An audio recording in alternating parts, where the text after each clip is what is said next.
All right, thank you for staying with us. Nigeria has about 70.8 million hectares of agricultural land area with maize, cassava, guinea corn, yam, beans, millet, and rice being the major crops.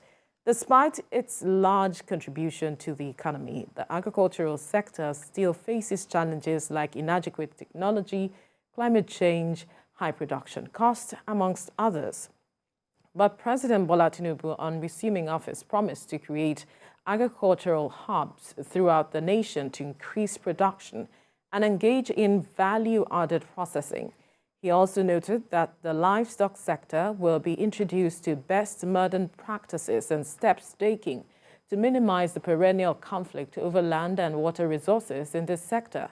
Through these actions, he said food will be now in surplus while selling at a cheaper rate, less, and farmers would earn more. Joining us in the studio is the founder of Agric Business NG, African Farmer Mogaji. Good morning. Thank you for joining us. Good morning. Thank you for having me. I believe Nigerians can't wait to ensure that this becomes a reality, because over the Salah period, we saw persons saying that they can afford to buy rams. Yes. In fact, some can't even buy pepper to cook the stew and all of that. It's been a mixed bag of reactions, despite some saying, no matter the situation, we'll still find a way to celebrate. But how do we address this headlong to have some level of sufficiency? Yesterday, we were having a conversation talking about, because we saw a video where a livestock farmer was saying that, transporting livestock from the north, it's quite expensive. And we're asking, why can't we have hubs in states where it is not something of looking at transportation, but you have it around that state where it becomes cheaper for Nigerians? Well, I think, I know that for many years now, almost 3 decades, we've failed to move from the status quo.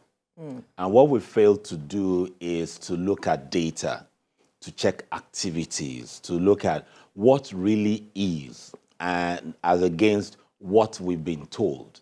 So take, for instance, we've always been told that cattle is mostly done in the northern part of the country. From the beginning, that was not right. Oh. Yeah, from the beginning, it was just a narrative that we failed to change. Now, why do I say so? Cattle rearing or livestock rearing generally, yes, they have a favorable climate. But when it comes to sustainability, anywhere in the north central to the south, when I mean south, I mean southwest, southeast, actually have more favorable conditions when it comes to food. In the north, from end of October, you don't find any grass anywhere. Everywhere is dry. In any other part of the country apart from the north, you would find grass. And you will find almost all the hectares moving from north to the south. What does that tell you? Food is more available here. So what we need to do is to find a way of trading together, changing the narrative, which is, can we grow more grasses and the feed that the livestock in the north would need, while we focus on a couple of other things. I've always said it also, a majority of the livestock we consume in Nigeria is not reared in Nigeria. They are from neighboring countries. So we need that narrative to change, to say, we have what it takes. Can the South maybe do dairy, specialize? But we need to change that narrative. The narrative around also that most vegetables are produced in the north. That has never been right. So everything that grows in the north can grow in the south also. It's just the timing. And also now technology has moved on maybe 15, 20 years ago. There are different varieties that can grow anywhere. So we need to first challenge the data we're working with. We need to challenge the beliefs so that we can be sustainable. The current model we are running is no longer sustainable, both for crops, both for livestock. We are way, way, way behind of trends and what's happening. So we need to rejig that. Without that, we're still going to use the wrong syllabus. But let's drive this conversation further. What exactly is holding us back now regarding the issue of why our meat has to come from, one side, even if it comes from another country, but they're still coming from like the northern corridor, so to speak, down south. If to change the narrative, we may as well talk about addressing what is holding us back as a people, that we cannot, explore, dare something different and ensure that at least we don't have to get, at least, okay, if we have to partner now, but what's stopping us, basically? So let me use the word, we cannot change the narrative in a short period. It's a long term, but we can influence the narrative. How? How is, we have livestock institutions in Nigeria. We have in other regions of the country. Just like the president said, for the first time we have, and I've said it many times, we have a president talking about livestock on a national discourse on the first day. Livestock does not come in. You just hear agriculture, you hear crops and fertilizer. Yeah.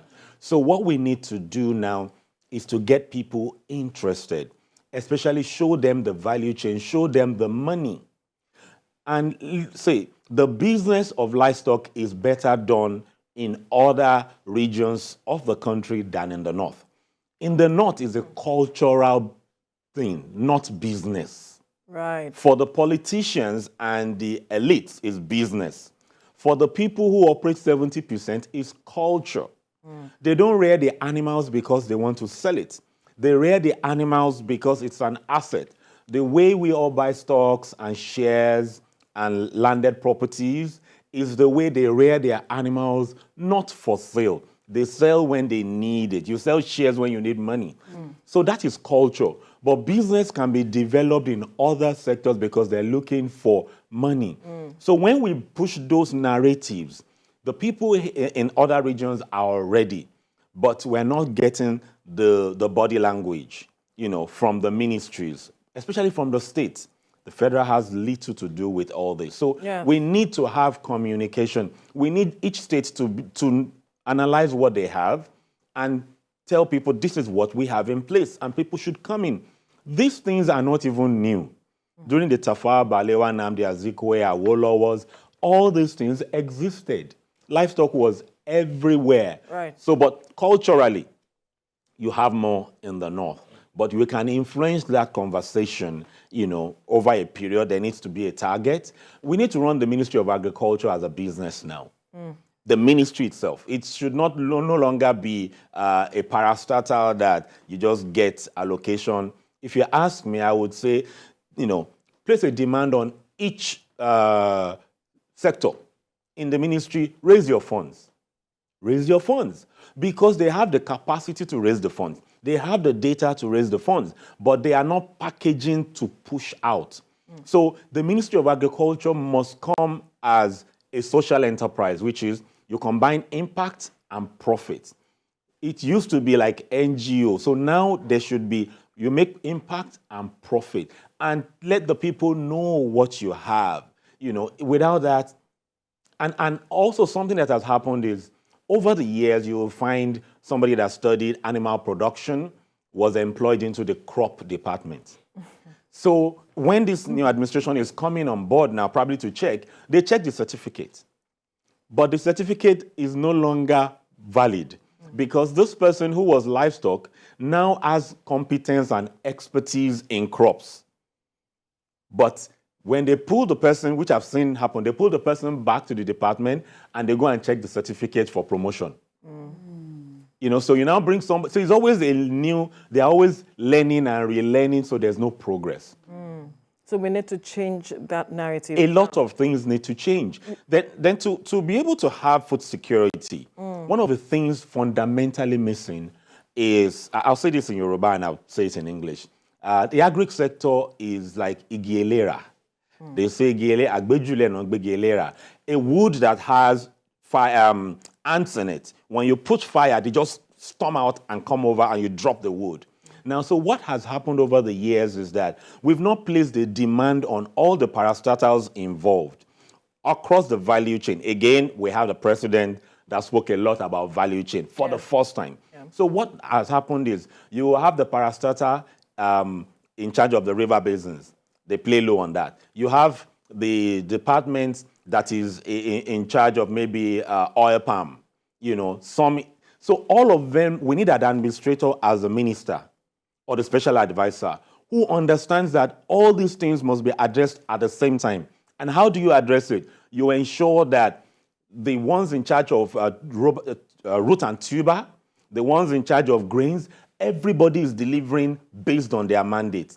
Because if you focus on livestock and you are not having grains produced, the research institutes who have the mandate to push out new varieties are not pushing out. Then the livestock will not have feed. Right. Do you get? So it's interwoven. It's a chain. And we have ministries and parastatals which focus on that. So we just need people who will say, no, it's no longer business as usual. You will deliver your mandate. Give us 60 days, what are you going to bring out? 30 days, what are you going to bring out? The president is going to have 100 days in office. He's about to have another 1 year in office. So what are you going to deliver for us? What are the metrics? Once they show us and give us fortnight reports, if we don't run the Ministry of Agriculture like that, we will not be food secure. Don't forget, there's prediction the floods are coming. Yes. And climate change also is real. Yes. So it's not going to be easy for the new administration, considering that no matter how you plan, the natural forces may be against. So how do we plan for that? Good. So now whoever comes into the dynamics of being in charge of either the special advisor, the minister of state, all of them need to begin to focus now on upland production. There's lowland, there's upland. So when it floods the lowland, but the upland is spared. So we need to have a focus now pushing upland. It's the same type of crops that you grow on but either land. different varieties. The rice that do well in lowland, swampy lands, don't do well on upland.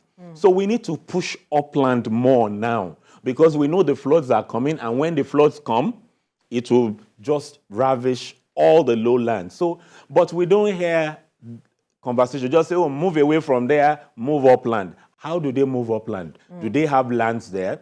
The guys at upland, when they get maybe 2 tons and they can actually get 8 tons, do we have the input, the seeds? The new administration also needs to focus on input. We are importing almost everything. Over the years, we've had governments say we are going to be rice sufficient, we are going to be this sufficient. How? If all of us decide we want to go into rice production, we don't have the seeds. How come? Let 10 of Dangote say we want to grow rice to make Nigeria rice. How come we do not have the seeds? Because the seed companies don't have the support they need to get. It's always long term. They don't get the funding. So as long as we are seed deficient, we'll be food deficient. As long as we don't have the livestock breeders who can chunk out these things, they need financial support. Most of the financial support needs to go to the seed, the fertilizer, the breeding, so that they can have these things in commercial rate. If not, we keep importing seeds. We keep importing breeds. As long as that is not taken care of, we will not be food secure. Unfortunately, we don't take care of that. And those people don't have the investment to go long term. So they have to do short term. Earlier you spoke about the lowland, the wetland modes of farming, but as a way to mitigate against the effects of the flooding. But do we still have that time? Yes. Okay. We still have the time. But we need people who can hit the road running. We still have that time. We still have July. We still have August. So the focus would move away from some of the major northern producers to North Central and the South to be able to have food. This year now we had tomato Ebola.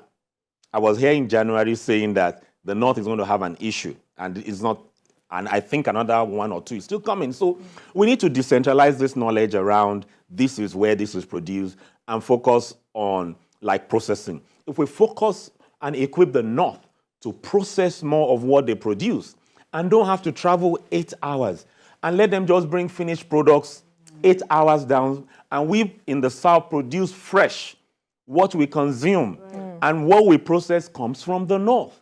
So, a lot of things need to happen. We have quite a lot of moribund big processing plants. We have tomato, we have cassava. We have a lot of them moribund or underutilized, like 70% underutilized. So we need government, the new administration, to work with these people who already have the infrastructure, but they don't have the supply chain. Finance. Once you have that in place first, then wastage will reduce. About 40% of everything produced go to waste. So they are just simple things, but you must know where these things are to be able to plug in. I want you to talk again on this matter of agricultural financing. What has it been like? Because we introduced Anchor Borrower Scheme. Who were those getting those monies? You talked about certain persons who need the monies. Did they not get the monies? What really happened? Again, Anchor Borrower was a good program, designed properly. But like every program in Nigeria, implementation has always been a challenge. Now, many farmers got the money, and I always balance my conversation. Many farmers got the money, but the input, because they didn't give them cash. However, they didn't get the input when they needed it. Right. Okay. That is a major challenge with the farmers. So if they're supposed, like rainy season starts like April, they're supposed to have disbursed to them early March so that they go in. So for places where they disburse early, the support is gotten in 2 tranches. The second tranche always comes very late. So you've planted, you've applied the first thing. 3 weeks' time, you need the second input, and it's no longer available. So the farmers are forced to go to the market, to go to the middlemen that the government is trying to move the farmers away, to go and get this input at high interest to complete it. Then there's also another component of the wrong people getting this funding. Why? How did the wrong people get it? Because you need collateral. You need massive collateral. And they need to stop this thing that is anti-cultural and doesn't work with our system. You want 10,000. We want to copy United States. We want to copy Europe. And we don't have the culture and the systems aligned with Europe. We are communal. So what we need to do is to have anchor borrowers of 100, of 500, of 1,000, not 10,000, not 20,000. The people who can handle 10,000, 20,000 need collaterals. Yeah. And when they put the collaterals on ground and get some of the funding, it may not make economic sense to them because that is not their business. They are opportunists. So they will divert part of it, and because there's a way they work around the suppliers and So bottom line is that we need to work with the systems that work. Politicians don't just say, bring 10,000, bring 20,000. They work from word. It's gradual. So until we bring the political system, how we work in groups and areas. Would having agricultural hubs change this narrative that you just... Having hubs will influence it. It may not change it. It's always implementation. Right. It's always... See, if you read the documents that Nigerians produce, beautiful. It's always that it is implemented in a wrong way. You just find somebody, there's a tomato plant in northwest. It was supposed to be for another local government. The business plan, soil test. But when they were going to set it up, the man said, no, it must be in my village. And when they set it up, there was no water, unfortunately. And so they had to bring tankers to put the water to commission. After commissioning, that massive plant has not worked because there was no water and they cannot be using tankers. We're talking about big investments. Big investment, and it's in every state of this nation. So it's just to make sure that what needs to be done is done where and when. And which is what is monitoring and evaluation that this administration needs to invest in. Not necessarily the funding, monitoring and evaluation. If they miss monitoring and evaluation, we'll be asking, where is the corn, where is the cassava? That's the truth. I said it 4 years ago. I said, if the last administration was not careful, they'll be asking, where's the rice? Yes, eventually happened. It is monitoring and evaluation. But if you check those budgets of interventions, it is monitoring and evaluation that does not have good budgets. And because this is always done in one rural community where you cannot monitor, where they cannot call, where they cannot go online, they get away with it. M&E is the most important. And break down, the president is a turnaround manager. Break down these ministries into livestock, grains, and co, and let them run independently, but working together. And that's why the special advisor to the president is crucial, vice versa to the minister, because the truth is, we may have interest, for the ministers, but the special advisors must be people on ground. We're used to bringing foreigners, Nigerians with foreign orientation, just to come because they've done well in Kenya and co, where people work with systems. Nigerians will always challenge whatever you bring. Yeah, right. And then, of course, there's also the issue of, research institutes. You've spoken to that, previously, but looking at the budget in itself, the portion of the budget that even goes to agriculture, that also speaks to how much research we can count on from the institutes, to also help make a turnaround, so to speak, in agriculture in Nigeria. The research institutes are not well funded.